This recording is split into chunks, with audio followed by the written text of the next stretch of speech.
Imagine que tu appelles quelqu'un sans savoir qu'il ne peut pas t'entendre. C'est l'histoire de la baleine la plus solitaire de l'océan.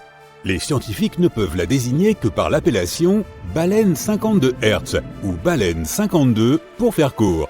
Ils l'appellent ainsi car ils ont capté sa fréquence de son similaire à celle d'une baleine bleue qui se situe entre 10 et 39 Hz. Les baleines, comme de nombreux animaux, communiquent avec des fréquences qu'elles seules peuvent percevoir.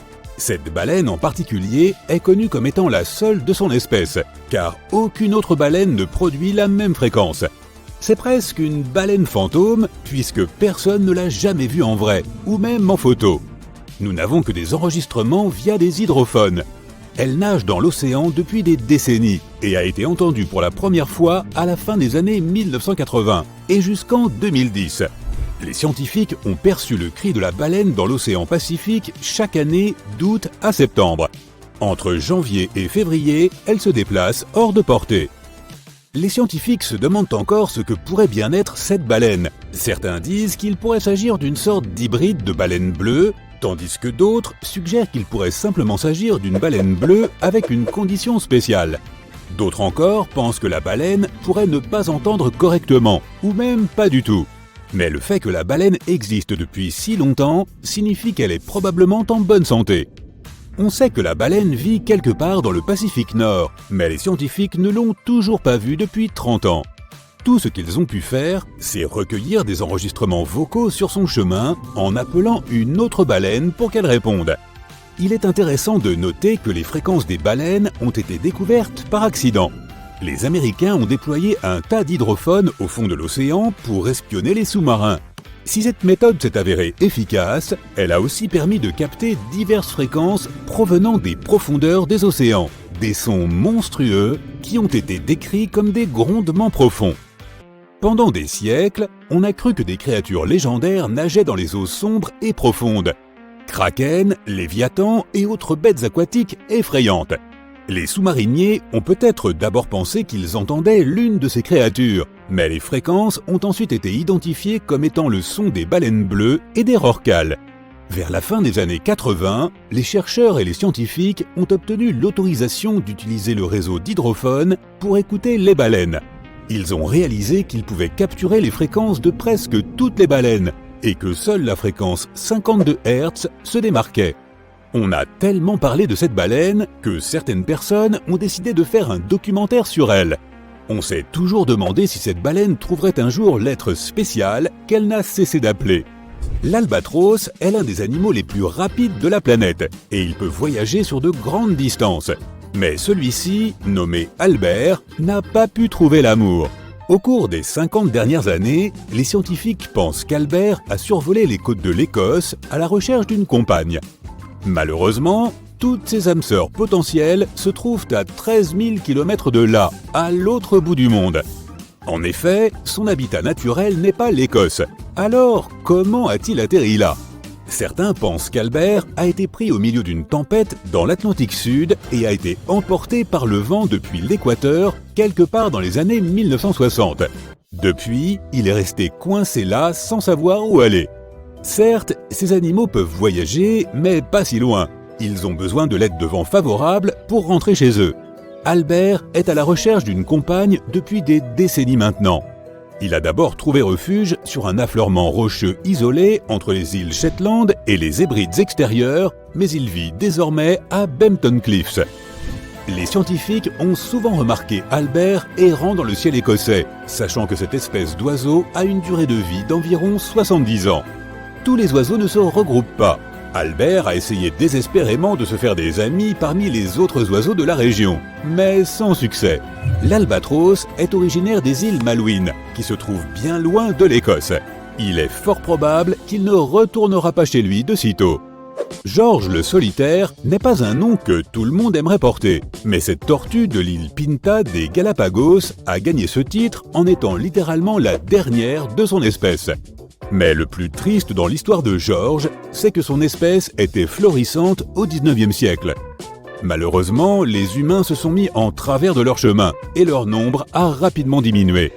Pendant longtemps, on a cru que cette espèce était éteinte, jusqu'à ce que George soit découvert en 1972. Cela a attiré beaucoup d'attention de la part des médias et de la presse. Ils ont découvert que George avait alors environ 60 ans et ils ont décidé de le placer dans un zoo. Ainsi, pendant ses nombreuses années en captivité, George le solitaire n'a sans doute pas eu la liberté ou la vie qu'il aurait voulu avoir. Comme il était le tout dernier de son espèce, les scientifiques qui le gardaient voulaient qu'il s'accouple avec d'autres espèces, mais ça n'a pas marché. Il est malheureusement décédé en 2012, étant officiellement le dernier de son espèce. Tuffy, une grenouille arboricole à franges, était aussi la dernière de son espèce. Cette espèce vivait autrefois librement dans les forêts tropicales du Panama, planant d'arbre en arbre. Tout comme George le solitaire, on a emmené Tuffy en captivité pour la protéger des prédateurs et d'une infection qui a anéanti le reste de son espèce. Elle a été placée dans un jardin botanique d'Atlanta, dans un conteneur d'expédition gris. Elle est décédée en 2016. L'un des aspects les plus tristes est que Tuffy a cessé de réclamer un partenaire depuis qu'elle a été placée en captivité. D'une façon ou d'une autre, elle semblait savoir soit qu'elle était la dernière de son espèce, soit qu'elle se trouvait dans un conteneur. Elle n'a d'ailleurs jamais répondu aux enregistrements de grenouilles de son espèce. Peut-être savait-elle aussi qu'ils étaient faux. Quoi qu'il en soit, elle est devenue une légende parmi les amateurs de grenouilles. Au début de l'année 1987, on ne connaissait que 3 aras de Spix à l'état sauvage, et à la fin de la même année, 2 d'entre eux ont été enlevés. Au Brésil, les aras de Spix volent librement dans les épaisses forêts amazoniennes. Ils vivent principalement dans les forêts tropicales sèches et se réfugient dans les vieux arbres creux qui poussent le long des ruisseaux. Leur régime alimentaire est principalement constitué de graines et de noix lorsqu'ils peuvent en trouver. Leur nombre a commencé à diminuer jusqu'à ce qu'on ne les aperçoive plus. En 1995, un groupe de scientifiques a entrepris une expédition pour sauver l'oiseau le plus rare de cette époque. La tâche ne devait pas être si difficile, puisque la couleur bleu-gris de l'oiseau est si distincte qu'on le repère à 1 km à la ronde. Ils n'ont trouvé que ce seul spécimen vivant dans le monde, près d'une petite ville du nord-est du Brésil. L'ara avait été repérée pour la première fois par un naturaliste allemand, John Baptist von Spix, en 1819. C'est à lui qu'il doit son nom. À cette époque, il n'y avait aucune trace du nombre d'aras de Spix qui existait, mais von Spix avait déjà noté qu'ils étaient très rares. L'ara est donc resté seul pendant des années dans la nature. Il était difficile de le repérer et de l'équiper d'un traceur pour savoir où il se trouvait. Cependant, il y avait encore de nombreux aras de Spix bien vivants, mais en captivité, qui n'ont jamais ressenti la joie d'étirer leurs ailes et de voler librement d'arbre en arbre. Après une reproduction réussie, les scientifiques ont désormais relâché 47 individus en bonne santé dans la nature, ce qui est suffisant pour relancer l'espèce. Mais cette fois, les scientifiques n'ont pas voulu prendre de risques et ont décidé de placer des bandes métalliques autour des arbres où se trouvent les nids creux. Cela empêchera les prédateurs naturels comme les jaguars ou les opossums d'agir. Il aurait été préférable que le dernier ara de Spix trouve un compagnon et fonde une famille. Quoi qu'il en soit, on peut se réjouir que ces merveilles bleues soient de retour dans leur habitat naturel, là où elles doivent être. Si vous avez déjà connu une journée désastreuse au travail, rappelez-vous qu'elle aurait pu être bien pire. Vous n'avez, au moins, pas été happé par une baleine de 40 tonnes. Vous n'êtes pas resté 30 secondes enfermé dans un être vivant, à penser que votre fin était venue. Contrairement au protagoniste de cette histoire, un plongeur de homard devenu passager involontaire d'une baleine à bosse. Fort heureusement, une baleine à bosse ne peut réellement avaler un humain. Non parce que nous serions immangeables, mais parce que c'est anatomiquement impossible. Même si cet animal peut atteindre des dimensions colossales, sa gorge demeure étonnamment étroite, à peine comparable au diamètre d'un pamplemousse ordinaire. Leur bouche ouverte peut atteindre le volume d'une petite pièce, environ 3 mètres de large et 2 à 3 de long. Mais refermé, l'espace devient minime, et vous seriez coincé contre une langue grande comme une voiture. De plus, ces baleines se nourrissent par filtration et non par chasse. Elles engloutissent d'énormes quantités d'eau, puis la rejettent à travers leurs fanons, qui retiennent krill et petits poissons comme une passoire vivante. Si un élément inattendu s'introduit à l'intérieur, leur réaction consiste simplement à l'expulser sans délai. Ce fut précisément la chance de Michael Packard, plongeur confronté à une telle scène en 2021. Alors qu'il récoltait des homards à environ 9 mètres de profondeur, il fut soudain englouti. Tout devint noir, une pression l'enveloppa, et il sentit qu'il remontait. Il estime être resté 30 à 40 secondes dans la bouche de la baleine, avant qu'elle n'émerge, s'agite, puis le recrache brusquement, comme un chien rejetant un citron. Vous le comprenez, lorsque la baleine a reconnu que Michael Packard n'était pas une proie, elle a été contrainte de remonter vers la surface. C'est le seul endroit où une baleine à bosse peut expulser correctement ce qu'elle a pris par erreur. Cela tient au fait que les baleines sont des mammifères, et partagent donc avec vous davantage de traits que la plupart des animaux marins. Contrairement aux poissons, elles n'ont pas de branchies.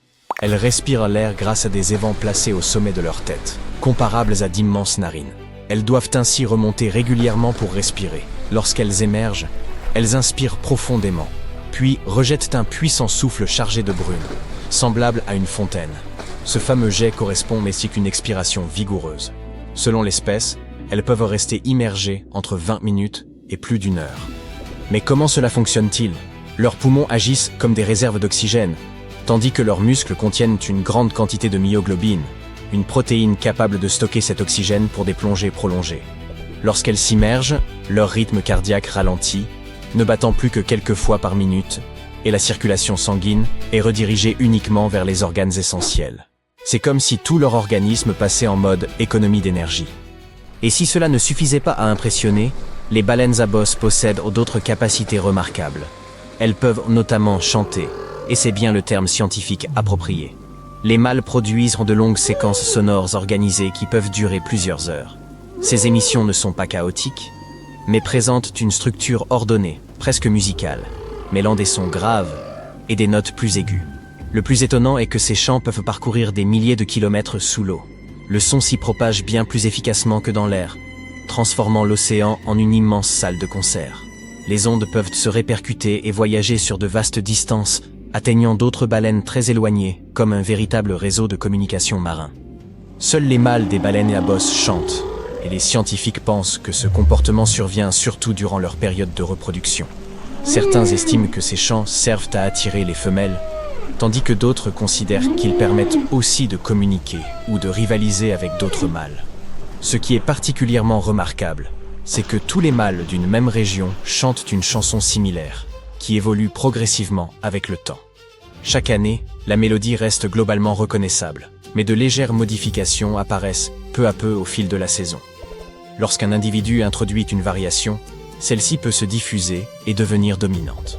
Parfois, un chant entièrement nouveau remplace l'ancien et se propage d'une population à une autre. Les chercheurs pensent ainsi que ces baleines apprennent les unes des autres et transmettent leurs nouveaux chants à travers l'océan. Les baleines à bosse comptent parmi les plus grandes voyageuses du règne animal. Elles parcourent des milliers de kilomètres, quittant les zones froides proches des pôles où elles se nourrissent pour rejoindre des eaux tropicales plus chaudes où elles se reproduisent et élèvent à leurs petits.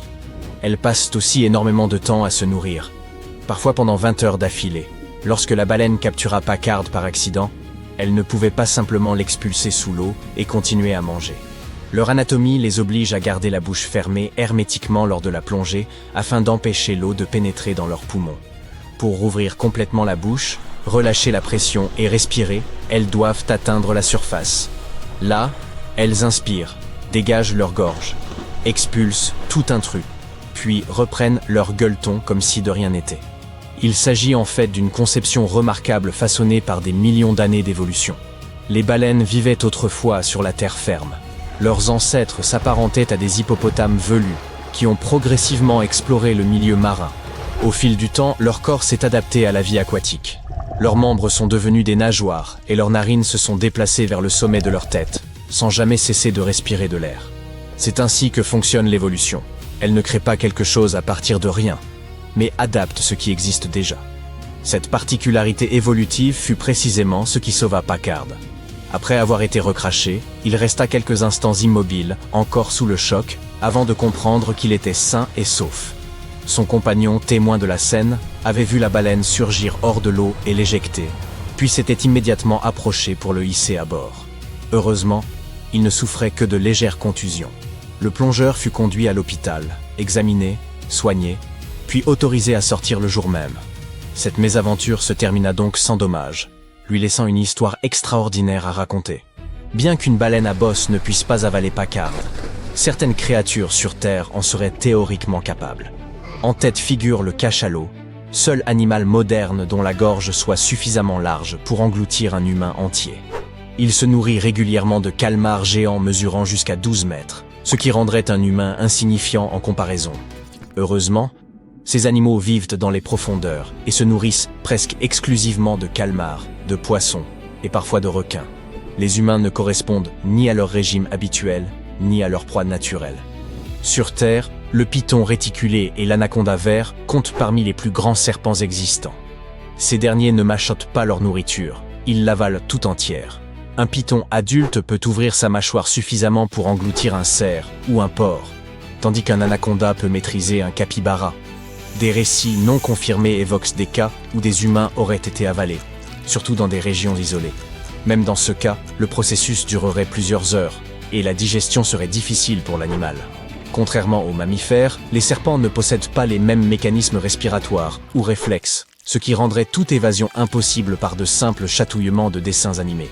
Et c'est à peu près tout, heureusement pour nous.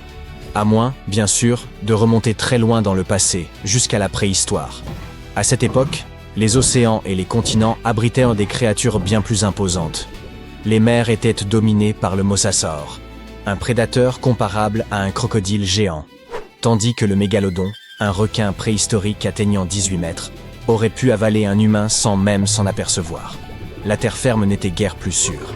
Le Deinosuchus, un crocodile colossal, le Titanoboa, un serpent plus long qu'un autobus, et le Sarcosuchus, surnommé le super crocodile, régnaient sur les rivières et représentaient une menace pour tout être vivant. Michael Packard a survécu à une mésaventure digne d'une vidéo virale. Il s'est retrouvé dans une situation exceptionnelle et périlleuse pour finalement s'en sortir avec quelques contusions et une histoire épatante. L'océan regorge de surprises. Mais tant que vous n'êtes ni une petite proie ni un voyageur temporel, vous ne connaîtrez pas le sort de Pinocchio, contraint de dresser un feu à l'intérieur d'un estomac semblable à une caverne.